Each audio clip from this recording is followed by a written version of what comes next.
Morning students. अब मैं आपका यहाँ पे ऑर्डर्ड लिस्ट बता रहा हूँ। लास्ट वीडियो में मैंने आपको अनऑर्डर्ड लिस्ट बताया था, अब मैं आपको ऑर्डर्ड लिस्ट बता रहा हूँ। ऑर्डर्ड लिस्ट कैसे यूज़ करेंगे, तो ऑर्डर्ड लिस्ट के लिए अनऑर्डर्ड लिस्ट के बाद यहीं इसी पेज पर मैंने यहाँ पे आपका ऑर्डर्ड लिस्ट यूज़ करना बता रहा हूँ। तो यहाँ पे मैंने ऑर्डर्ड लिस्ट के लिए शॉर्ट में लगा दिया OL टैग, दिखाई दे रहा है सबको।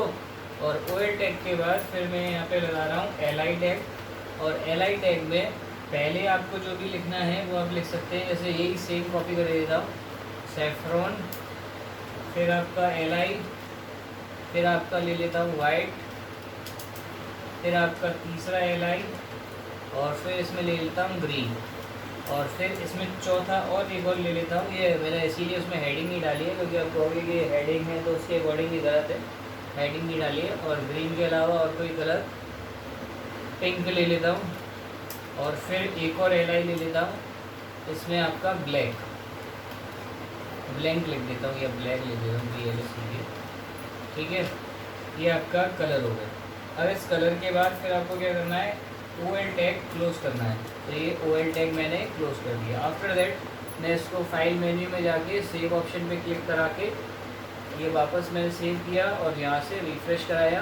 तो ये देखिए आपका, ये आपका क्या है, ऑर्डर्ड लिस्ट। इसमें आपकी काउंटिंग आ रही है, ठीक है, और इसमें क्या आती है, बुलेट्स आ रही थी। तो ऑर्डर्ड लिस्ट और अनऑर्डर्ड लिस्ट में क्या फ़र्क है कि आपकी यहाँ पे डिजिट्स आती हैं बाय डिफ़ॉल्ट। और अगर आपको ये चाहिए कि मुझे अब ऑर्डर्ड लिस्ट में टाइप्स के, आपके पास कई टाइप्स होते हैं, यहाँ पे भी जो आपका एट्रीब्यूट है, जैसे अनऑर्डर्ड लिस्ट में एट्रीब्यूट था, तो ऑर्डर्ड लिस्ट में अगर मुझे चाहिए कि ABCD में लिखना है, अब अगर कैपिटल में A में लिखना है तो कैपिटल में, स्मॉल लेटर में तो स्मॉल में, जैसे भी आप लिखेंगे वैसे आपका आएगा।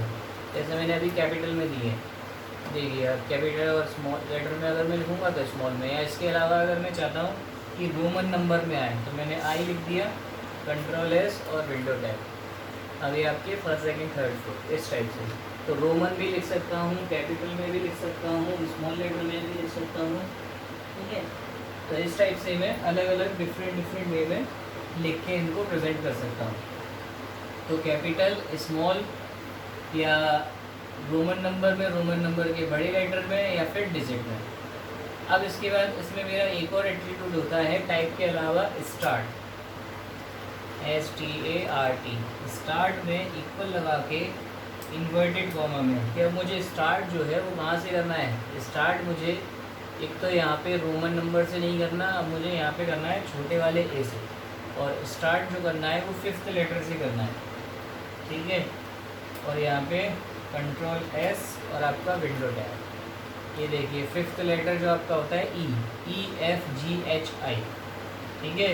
ये आपका क्या है, ऑर्डर्ड लिस्ट का स्टार्ट एट्रीब्यूट, यानी आपके दो एट्रीब्यूट हो गए हमारे यहाँ पे, एक तो टाइप एट्रीब्यूट और एक स्टार्ट एट्रीब्यूट। अब इसके बाद तीसरा एक और एट्रीब्यूट है, इसके बाद वो एट्रीब्यूट है आपका कि आपको अगर ये चाहिए कि ये EFGHI नहीं आए, उल्टा है IHGFE, ऐसे उल्टा लिखा हुआ है, तो इसको मैं यहाँ पे एक और ऑप्शन यूज़ करूँगा, तीसरा एट्रीब्यूट यूज़ करूँगा, उसे बोलते हैं रिवर्स्ड।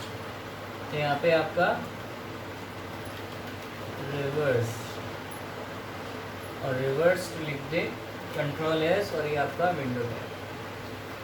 ये देखिए EDCBA उल्टा चल रहा है ये, तो इस टाइप से मैं इसमें रिवर्स भी यूज़ कर सकता हूँ। तो रिवर्स से आपका ये उल्टा चलने लगेगा। अगर इसमें जो हेडिंग है, हेडिंग भी यहाँ पे मैं OL से पहले यहाँ पे हेडिंग भी दे सकता हूँ। हेडिंग में जैसे मैंने यहाँ पे लिख दिया we use ordered list of basic program, ठीक।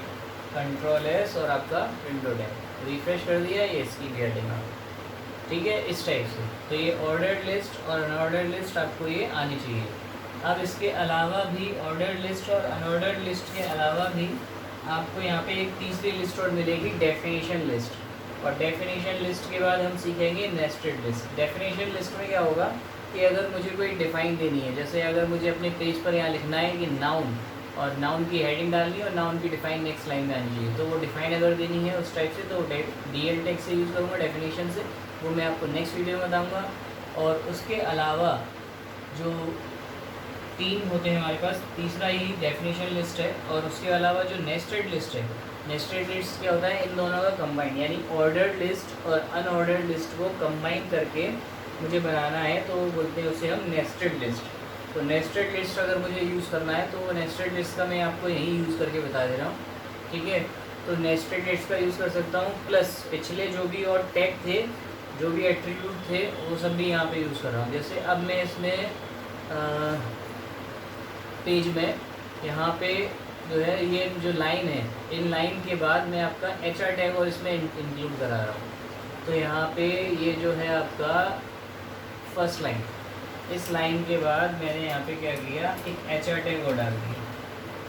पुराना रिवीजन ज़रूरी है जो हमने सीख चुके हैं, HR टैग, और यहाँ पे मैंने इसको कॉपी कर लिया और उसके बाद फिर यहाँ पे डालना है, तो यहाँ पे भी मैंने एक HR टैग लगा दिया। देन आफ्टर नीचे की साइड आया और यहाँ पे ये वाला प्रोग्राम है, इसके बाद भी मुझे एक HR टैग लगाना है, यहाँ पे भी लगा दिया। फिर इसको मैंने सेव किया, फाइल में जाके सेव, और ये आपका सेव ऑप्शन, देन रिफ्रेश, ये देखिए आपके HR टैग यूज़ हो गए। तो HR टैग क्या है कि आपके बेसिक जो थे पिछले फर्स्ट चैप्टर में, आपने थर्ड चैप्टर में किए थे, ठीक है। तो इसमें मैं अगर कलर भी लगाना चाहूँ तो कलर भी कर सकता हूँ, डिफरेंट कलर अलग अलग HR में। जैसे इस वाले HR में मैंने कर दिया कलर, और कलर में इक्वल में यहाँ पे कर दिया ग्रीन, ठीक है।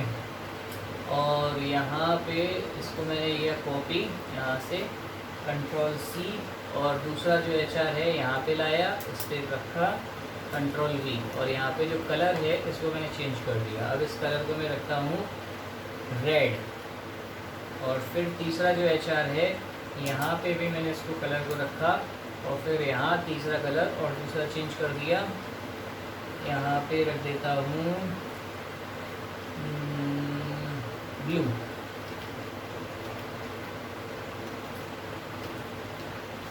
ठीक।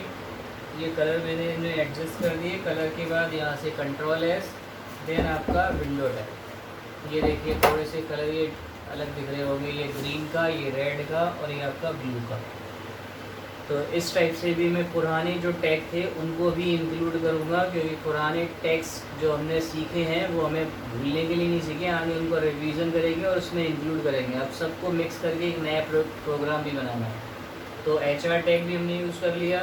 इससे पहले हम और क्या यूज़ कर चुके हैं, एक हम BR tag, B bold italic underline, उनका भी हम यूज़ करते हैं। तो जैसे हमें यहाँ ऑर्डर्ड अनऑर्डर्ड लिस्ट मैंने हेडिंग डाली है, ठीक है, और या फिर ये हेडिंग जो है लाइन है, इन लाइनों को मैं बोल्ड करता हूँ, किसी को इटैलिक किसी को अंडरलाइन। उसके बाद फिर मैं आपको बताऊँगा नेस्टेड लिस्ट। तो यहाँ पे पहले मैं इसको क्या कर रहा हूँ, बोल्ड इटैलिक अंडरलाइन, यहाँ पे मैंने B टैग यूज़ कर लिया और ये आपका B टैग क्लोज कर दिया। इस वाले में आपका क्या किया, इटैलिक लगाया, I टैग यूज़ कर लिया और I टैग क्लोज कर दिया। और तीसरे वाले में जो आपका है ये दूसरा हो गया, ये वाला बोल्ड हो गया, इससे पहले ये हो गया, इसमें कर देता हूँ अंडरलाइन। तो इसमें मैंने U टैग लगा दिया और यहाँ पे आपका क्लोजिंग /U टैग, ठीक। फिर से फाइल मेन्यू में जाके सेव ऑप्शन, यहाँ पे आया रिफ्रेश, ये देखिए ये आपका बोल्ड, ये अंडरलाइन, और ये आपका ये अंडरलाइन है, ये टैग है, ठीक है। तो ये सारे बेसिक जो पुराने हमने टैग्स किए थे वो सब भी एक रिवीजन हो गए इसमें। उसके अलावा हमने यहाँ पे और जो यूज़ कर लिए। अब इसके बाद देखते हैं हम मिक्स्ड वाला, यानी कि नेस्टेड लिस्ट। नेस्टेड लिस्ट में मैं क्या करता हूँ, जैसे मैंने ये ले लिया आपकी अनऑर्डर्ड लिस्ट, यहाँ से इसको कॉपी कर लिया Ctrl+C, और ये नीचे आपका जो ऑर्डर्ड लिस्ट है, इस ऑर्डर्ड लिस्ट के अंदर ये यहाँ पे या फिर इस LI के बाद, अभी इसके मैं यहाँ इसके बाद ले लेता हूँ, यहाँ इसके बाद यहाँ पे मैंने इसको पेस्ट करा दिया। ध्यान से देखिएगा, OL लिस्ट ये है, इसमें LI है, उस LI के अंदर एक अनऑर्डर लिस्ट है और वो बंद हो गई अनऑर्डर लिस्ट, फिर उसके बाद LI है वापस और फिर ये OL क्लोज है। ठीक है, कंट्रोल S और आपका विंडो टैब। देखिए रिफ्रेश करके दिखा रहा हूँ, ये देखिए ये है आपकी ऑर्डर्ड लिस्ट। ऑर्डर्ड लिस्ट के अंदर अनऑर्डर्ड लिस्ट कंबाइन है और ये बाकी की ऑर्डर्ड लिस्ट। अगर आप इनमें भी इंक्लूड कराना चाहते हैं, इनमें भी इंक्लूड करा सकता हूँ। देखिए जो मैंने कॉपी पेस्ट किया, यहाँ से फिर कॉपी ले लिया इतना और फिर कॉपी करके यहाँ वाइट के बाद फिर एंटर करके इसको फिर से पेस्ट करा दिया। फिर उसके बाद फिर ग्रीन के बाद भी एंटर करके यहाँ पे पेस्ट करा दिया। पिंक के बाद फिर एंटर किया और फिर यहाँ पे पेस्ट करा दिया और फिर ब्लैक के बाद फिर एंटर किया और फिर यहाँ पे पेस्ट करा दिया और फिर कंट्रोल S और विंडो। ये देखिए दिख रहा है, ये 1 2 3 4 5 पाँचों के अंदर ये आपके 3 के पेयर बने हुए हैं, तो इसे बोलते हैं हम नेस्टेड लिस्ट। तो इसके अंदर हमने क्या किया है, ऑर्डर्ड में अनऑर्डर्ड डाल दिया। अगर हम चाहते हैं अनऑर्डर्ड में ऑर्डर डालें तो वो भी हम कर सकते हैं, और या फिर ऐसे भी कर सकते हैं अनऑर्डर्ड में अनऑर्डर्ड और ऑर्डर्ड में ऑर्डर्ड। तो मिक्स दोनों को कैसे भी कर सकते हैं, कैसे भी टाइप से। ठीक है, तो ये चीज़ें आपको आनी चाहिए। फिर नेक्स्ट वीडियो में देखते हैं। Thank you.